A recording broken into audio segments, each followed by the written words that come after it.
উভয়ের যৌনাঙ্গ তারা স্পর্শ করতে পারবে কি পারবে না, হাত দিতে পারবে কি পারবে না, মানে স্বামী তার স্ত্রীর যৌনাঙ্গে স্পর্শ করতে পারবে কি পারবে না, স্ত্রী স্বামী যৌনাঙ্গে স্পর্শ করতে পারবে কি পারবে না। এ ব্যাপারে সমস্ত ওলামারা একমত, অবশ্যই পারবে। তবে এখানে স্বামী এবং স্ত্রী একে উভয়ের যোনিপথ বা যৌনাঙ্গ তারা মুখ দ্বারা স্পর্শ করতে পারবে কি পারবে না। এখানেও ইমাম আবু হানিফা, ইমাম শাফি, মালিক, আহমেদ বিন হাম্বল ইমাম বলেছেন যে তারা স্বামী তার স্ত্রীর মানে যোনিপথে সে বাইরে থেকে যদি কোনো রকমের যোনি রস যদি বের না হয় এবং স্বামীর যৌনাঙ্গ থেকে যদি কোনো বীর্য বা কোনো মানি বা মজ্জি যদি বের না হয়, তাহলে তারা মানে মুখ দ্বারা চুম্বন করতে পারবে, কিস করতে পারবে, স্বামী স্ত্রীর যৌনাঙ্গে কিস করতে পারবে বা চুম্বন করতে পারবে, স্পর্শ করতে পারবে, মুখ দ্বারা করতে পারবে। তবে এখানে শর্ত এটাই যেন তার যোনিপথ থেকে কোনো যোনি রস বা কামরস যেন না থাকে। যদি কামরস থাকে তাহলে জিহ্বা দ্বারা যদি লহন করে সেক্ষেত্রে তাহলে সে নাপাকি তার জিহ্বাতে চলে আসবে। আর এটা সচরাচর ইসলামী কায়দা হচ্ছে এটা, মানে জেনে বুঝেও মানে ইচ্ছাকৃত নাপাকিতে তার শরীরকে না ডোবানো, হাত না চুবানো, মুখ ব্যবহার না করা। তো ইমাম শাফি রাহিমাহুল্লাহ তার মত অনুযায়ী যে কামাচরিত করার সময়তে বা কাম যখন আপনার অতি উদ্বিগ্ন হয়ে যায়, স্বামী স্ত্রী একে অপরকে খুশি করার জন্য যদি স্ত্রী তার স্বামী যদি যৌনাঙ্গ যদি মুখ দ্বারা স্পর্শ করে বা জিহ্বা দ্বারা স্পর্শ করে, এটা অনুমোদিত তিনি বলেছেন ইমাম শাফির মত অনুযায়ী। ইমাম আহমেদের একটা মত পাওয়া যায় এ ধরনের, তবে ইমাম আবু হানিফা রাহিমাহুল্লাহ থেকে কোনো মত পাওয়া যায় না। পরবর্তী হানাফি উলামাগণ তারা এটাকে নাজেজ হারাম বলেছেন। তো এখানে সর্বোপরি এই কথাটা জেনে রাখা ভালো হবে। প্রথম কথা যে স্বামী স্ত্রী একে অপরের যৌনাঙ্গ হাত দ্বারা স্পর্শ করতে পারে, 2 মুখ দ্বারা তারা স্পর্শ করতে পারে যদি নাপাকি না থাকে, আর 3 নাপাকিযুক্ত অবস্থায় স্বামী স্ত্রী একে অপরের যৌনাঙ্গে জীব না দেওয়াটাই উত্তম বা মুখ না স্পর্শ করাটাই উত্তম। তবে সহবাসের পূর্বে শুধু তাদের কাম একে অপরকে বৃদ্ধি করার জন্য তারা হাত দ্বারা এবং মুখ দ্বারা তারা স্পর্শ করতে পারে। নাপাকি যতক্ষণ না বের হচ্ছে, নাপাকি ইচ্ছাকৃত মুখে নেওয়া উচিত নয়, এটা সম্পূর্ণ নিষিদ্ধ। তবে এটা থেকে বেঁচে থাকাই ভালো। তবে এটা করলে যদি কেউ যদি কামচরিত করার সময়তে যদি উদ্বিগ্ন হয়ে যদি যোনিপথে যদি জিহ্বা দিয়ে দেয়, অথবা স্ত্রী যদি স্বামীর যৌনাঙ্গে যদি জিহ্বা দিয়ে দেয় আর নাপাকি যদি লেগে যায়, এই নাপাকি যতক্ষণ পেটে না যাচ্ছে ততক্ষণ পর্যন্ত এটা বৈধ হতে পারে, তবে এটা উত্তম কাজ নয়।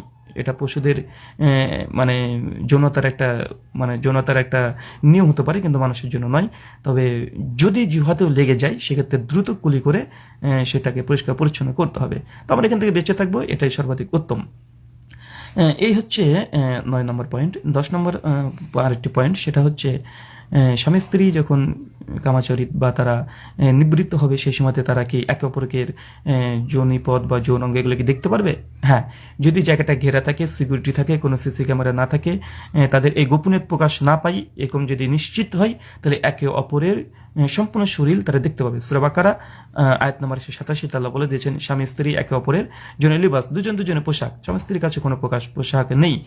সূরা মুমিনুন আয়াত নম্বর 7-8 এবং সূরা মারিজ আয়াত নম্বর 27-31 এমনটি পাওয়া যায়। এবং মিশকাত হাদিস 3117-তে সে মুসলিমের রিওয়ায়াত এসেছে যে আল্লাহ রাসূল সাল্লাল্লাহু আলাইহি ওয়াসাল্লাম বলেছেন যে নিজ স্ত্রী এবং দাসী ব্যতীত অন্য কেউ যেন তাদের যৌনাঙ্গ যেন না দেখে। তাই স্বামী স্ত্রী একে অপরকে যৌনাঙ্গ তারা দেখতে চাইলে দেখতে পারবে, যদি উলঙ্গ অবস্থায় যদি সহবাস করতে চাই সহবাস করতে পারবে। তবে এখানে সম্পূর্ণ উলঙ্গ না থাকাটাই উচিত, কারণ সূরা আবুদ মিশকাতের হাদিস এসেছে যে আল্লাহ সুবহানাহু ওয়া তাআলা তাদের গোপনীয় যিনি সমস্ত কিছু দেখেন তা আল্লাহকে লজ্জা করা উচিত এবং ফেরেশতাদেরকেও লজ্জা করা উচিত। সেক্ষেত্রে সম্পূর্ণ উলঙ্গ অবস্থায় থাকলেও নিজের চাদর ব্যবহার করতে পারে, সম্পূর্ণ উলঙ্গ যেন না থাকে। আচ্ছা, এই হচ্ছে 10 নম্বর। 11 নম্বর আরেকটি পয়েন্ট, সেটা হচ্ছে মানে অধিক উত্তেজিত হয়ে গেলে স্বামী তার স্ত্রীর স্তনে মুখ দিতে পারবে কি পারবে না? পারবে, এখানে কোনো আপত্তি নেই। তবে কিছু ওলামারা এখানে দ্বিমত করেছে, যদি স্ত্রীর দুগ্ধ যদি স্বামী যদি খেয়ে নেয় কোনো ক্রমে, তাহলে সে দুগ্ধ খাওয়াটা হারাম সাব্যস্ত হবে কি হবে না? অধিকাংশ ওলামাদের মত হচ্ছে হারাম সাব্যস্ত হবে না, তবে এটা উচিত নয়। কিন্তু ভুলক্রমে যদি চলে যায় বা কাম উত্তেজনা বৃদ্ধির কারণে যদি চলে যায়, ইচ্ছাকৃত নয় অনিচ্ছাকৃত যদি চলে যায়, স্ত্রীর দুগ্ধ যদি স্বামীর পেটও যদি চলে যায়, তো সেক্ষেত্রে মা বলে সাব্যস্ত হবে না বা হারাম সাব্যস্ত হবে না। কেন সূরা লুকমানের 14 নম্বর আয়াতে যে আয়াতটা থেকে দলিল নেওয়া হয়, সেই দলিল থেকে দলিল নেওয়াটা উচিত নয়।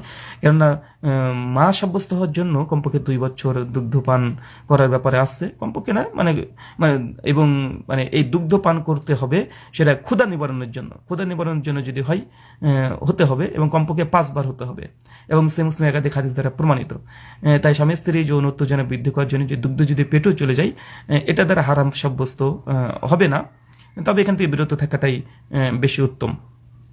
আচ্ছা, 12 নম্বর আরেকটি মানে আচরণ যেটা হয়ে থাকে, ঋতু অবস্থাতে স্বামী এবং স্ত্রী একে অপরের সঙ্গে তো সহবাস করা বিলকুল শতভাগ নিষিদ্ধ, কিন্তু এই সহবাস ব্যতীত যা ইচ্ছা তাই করতে পারে। গোটা শরীর নিয়ে স্বামী স্ত্রী একে অপরের সঙ্গে তারা খেলতে পারে, এবং যেমন যৌন আচরণ যার যেটা পছন্দ সেটা করতে পারবে, তবে যোনিপথ এবং পায়ুপথে কোনোভাবেই ঋতুস্রাব অবস্থায় সহবাস করা যাবে না, এবং বাচ্চা হওয়ার পরে যে নেফাসের সময়, এই নেফাসের সময়ও এখান থেকে বেঁচে থাকতে হবে, এটা একটা হারাম সময়, এবং রোজা অবস্থায় এটাও একটা হারাম অবস্থা, সহবাস মানে করতে পারবে না। এই কয়টা মনে রাখবেন। এটা সুন্নাহ আবু দাউদ হাদিস নাম্বার 272 রেওয়ায়েত এসেছে, আল্লাহ নবী বলেছেন যখন ঋতুস্রাব অবস্থায় থাকে বা